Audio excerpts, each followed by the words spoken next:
ಸಂಜೆ 7:30ಕ್ಕೆ ಜನಾರ್ದನ್ ರೆಡ್ಡಿ ಮನೆ ಮುಂದೆ ಪರಿಸ್ಥಿತಿ ಕೈಗೆ ಸಿಗಲ್ಲ.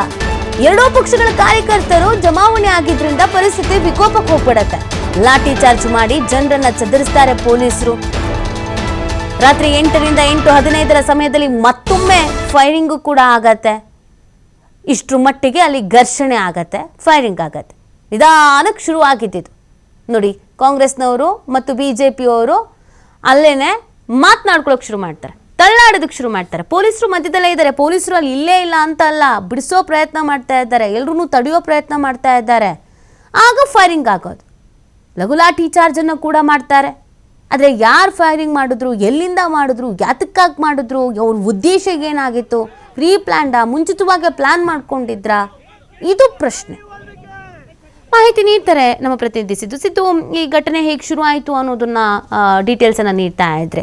ಸೊ ಪೊಲೀಸರು ಅಲರ್ಟ್ ಆಗಿದ್ರು, ಜಗಳ ಬಿಡಿಸುವಂಥ ಪ್ರಯತ್ನ ಆಗ್ತಾ ಇದ್ರೂ ಕೂಡ ಮಧ್ಯದಲ್ಲಿ ಆಗಿರೋ ಇದನ್ನು ನೋಡಿದಾಗ ಇದು ಹಾಗಿದ್ರೆ ಯಾರೋ ಪ್ರೀ ಪ್ಲ್ಯಾನ್ ಮಾಡ್ಕೊಂಡೇ ಬಂದಿದ್ರ ಫೈರಿಂಗ್ ಮಾಡಬೇಕು ಅಂತ, ಅಥವಾ ಪರಿಸ್ಥಿತಿ ಈ ಮಟ್ಟಿಗೆ ಹೋಗುತ್ತೆ ಅಂತ ಮೊದಲೇ ಗೊತ್ತಿತ್ತಾ, ವ್ಯವಸ್ಥಿತವಾಗಿ ಒಂದು ಷಡ್ಯಂತ್ರ ಆಗಿತ್ತಾ ಅನ್ನುವಂಥ ಅನುಮಾನ ಹುಟ್ಕೊಳ್ತಾ ಇದೆ ಸಿದ್ದು. ಖಂಡಿತವಾಗ್ಲೂ ನಿತಿನ್, ನಾನು ನಿಮಗೆ ನೀಟಾಗಿ ಒಂದು ಎಕ್ಸ್ಪ್ಲೇನ್ ಮಾಡ್ತಾ ಹೋಗ್ತೀನಿ. ಜನಾರ್ದನ್ ರೆಡ್ಡಿ ಮನೆ ಮುಂದೆ ಬ್ಯಾನರ್ ಹಾಕ್ಬೇಕಂತ ಹೇಳ್ಬಿಟ್ಟು ಮೊದಲಿಗೆ 3:30ಕ್ಕೆ ಬರ್ತಾರೆ. ಬಂದಂತ ಸಂದರ್ಭದಲ್ಲಿ ಒಂದು ಕಡೆ ಸತೀಶ್ ಶೆಟ್ಟಿ ಅವರು ಬರ್ತಾರೆ ಮತ್ತು ಅವರ ಕಾರ್ಯಕರ್ತರು ಸಹ ಬಂದಿರ್ತಾರೆ.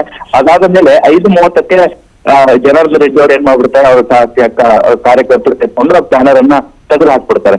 ಅದಾದ್ಮೇಲೆ ಮತ್ತೆ ಸತೀಶ್ ಶೆಟ್ಟಿ ಅವ್ರು ಏನ್ ಮಾಡ್ತಾರೆ, ಅವರು ಕಾರ್ಯಕರ್ತರ ಜೊತೆಗೆ 6 ಗಂಟೆಗೆ ಮತ್ತೆ ಬರ್ತಾರೆ. ಸತೀಶ್ ಶೆಟ್ಟಿ ಅವರ ಜೊತೆಗೆ ಅವರ ಕಾರ್ಯಕರ್ತರು ಸೇರಿಕೊಂಡು ರಾಮ್ಲು ಅವರ ಮನೆ ಮುಂದೆ ಬಂದಂತ ಸಂದರ್ಭದಲ್ಲಿ ಬ್ಯಾನರ್ ಹಾಕೋದಕ್ಕೆ ಗಲಾಟೆ ಕೂಡ ಪ್ರಾರಂಭ ಆಗುತ್ತೆ. ಸತೀಶ್ ಶೆಟ್ಟಿ ಗಲಾಟೆ ಮಾಡ್ತಾ ಸಂದರ್ಭದಲ್ಲಿ ರಾಮ್ಲು ಅವರು ಕೂಡ ಸ್ಥಳಕ್ಕೆ ಬರ್ತಾರೆ. ಬಂದಂತ ಸಂದರ್ಭದಲ್ಲಿ ಸತೀಶ್ ಶೆಟ್ಟಿ ಮತ್ತು ರಾಮ್ಲು ಅವರ ನಡುವೆ ಆಗ ಸ್ವಲ್ಪ ಮುಖಾಟ ತಳ್ಳಾಟ ಕೂಡ ಆಗಿರುವುದು ಈಗ. ಅದಾದ್ಮೇಲೆ ಸತೀಶ್ ಶೆಟ್ಟಿ ಅವರ ಖಾಸಗಿ ಗಮನ ಏನ್ ಮಾಡ್ತಾನೆ, ಈ ಗಲಾಟೆಯನ್ನ ಹತೋಟಿಗೆ ತರಬೇಕನ್ನೋ ನಿಟ್ಟಿನಲ್ಲಿ ಗಾಳಿಯಲ್ಲಿ ಒಂದು ಗುಂಡನ್ನ ಹಾರಿಸಿರುವಂತದ್ದು ಕೂಡ ನೋಡ್ಬೋದಾಗಿದೆ. ಜೊತೆಗೆ ಈಗ ಸ್ಥಳದಲ್ಲಿ ಗುರುಕೋಟೆ ಪೊಲೀಸರು ಕೂಡ ಇರ್ತಾರೆ. ಪರಿಸ್ಥಿತಿಯನ್ನ ಹತೋಟಿ ತರಬೇಕಂತ ಹೇಳ್ಬಿಟ್ಟು ಅವರು ಸಹ ಸಾಕಷ್ಟು ಅವ್ರ ಒಬ್ಬರನ್ನ ಸರಿ ಮಾಡಬೇಕು ಅನ್ನೋ ನೋಡ್ತಾರೆ. ಆದ್ರೆ ಯಾವುದೇ ರೀತಿಯಾಗಿ ಸರಿ ಆಗೋದಿಲ್ಲ. ಒಂದು ಕಡೆ ಬಿಜೆಪಿ ಕಾರ್ಯಕರ್ತರು ಇರ್ತಾರೆ, ಇನ್ನೊಂದು ಕಡೆ ಕಾಂಗ್ರೆಸ್ ಕಾರ್ಯಕರ್ತರು ಕೂಡ ಇರ್ತಾರೆ. ಇಬ್ಬರ ನಡುವೆ ವಾಗ್ವಾದ ಕೂಡ ಜಾಸ್ತಿ ಆಗುತ್ತೆ. 7 ಗಂಟೆಗೆ ಅಡಿಷನಲ್ SP ರವಿಕುಮಾರ್ ಹಾಗೂ ಡಿವೈಎಸ್ಪಿ ಸ್ಥಳದಲ್ಲಿ ಬರ್ತಾರೆ. 7:30ಕ್ಕೆ ಎರಡೂ ಪಕ್ಷದ ಕಾರ್ಯಕರ್ತರ ಜಮಾವಣೆಗೊಳಿಸಿದ ಸಂದರ್ಭದಲ್ಲಿ ಅವರನ್ನ ಒಂದು ಕಡೆಗೆ ತೆಗೆದುಕೊಳ್ಳುವಂತ ಕೆಲಸ ಮಾಡೋಕೆ ಪ್ರಾರಂಭ ಮಾಡ್ತಾರೆ. ಲಾಠಿ ಚಾರ್ಜ್ ಕೂಡ ಆ ಸಂದರ್ಭದಲ್ಲಿ ಆಗುತ್ತೆ. ಅಷ್ಟೆಲ್ಲ ಆದ್ರೂ ಕೂಡ ಜನರು ಅಲ್ಲಿಂದ ಹೋಗೋದಿಲ್ಲ. 8ರಿಂದ 8:15 ಸಮಯದಲ್ಲಿ ಮತ್ತೊಮ್ಮೆ ಏನಾಗುತ್ತೆ, ಫೈರಿಂಗ್ ಪ್ರಾರಂಭ ಆಗುತ್ತೆ. 8:30ಕ್ಕೆ IGP ಅವರು ಬರ್ತಾರೆ ಹಾಗೂ SP ಅವರು ಸ್ಥಳಕ್ಕೆ ಬರ್ತಾರೆ. ಆ ಬಳಿಕ ಮತ್ತೆ ಕಲ್ಲು ತೂರಾಟ ಏನ್ ಪ್ರಾರಂಭ ಆಗುತ್ತೋ ಆ ಸಂದರ್ಭದಲ್ಲೇ ಗನ್ ಫೈರಿಂಗ್ ಆದಂತ ಸಂದರ್ಭದಲ್ಲಿ ಈ ಘಟನೆ ಕೂಡ ಆಗುತ್ತೆ.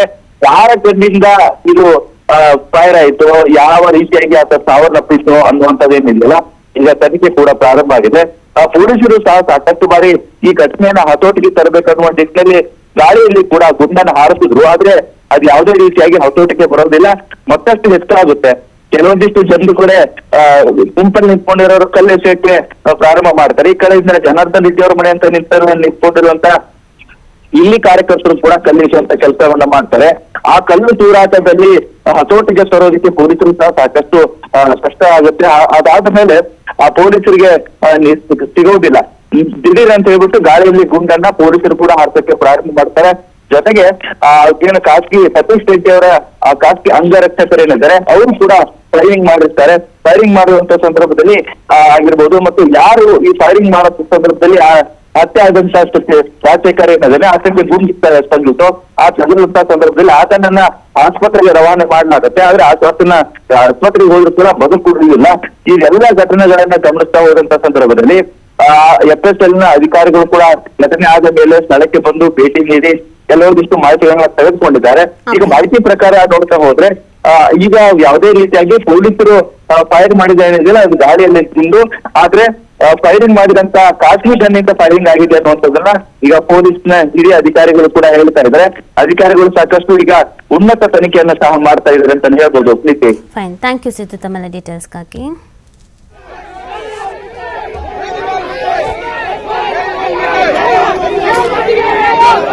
Yeah.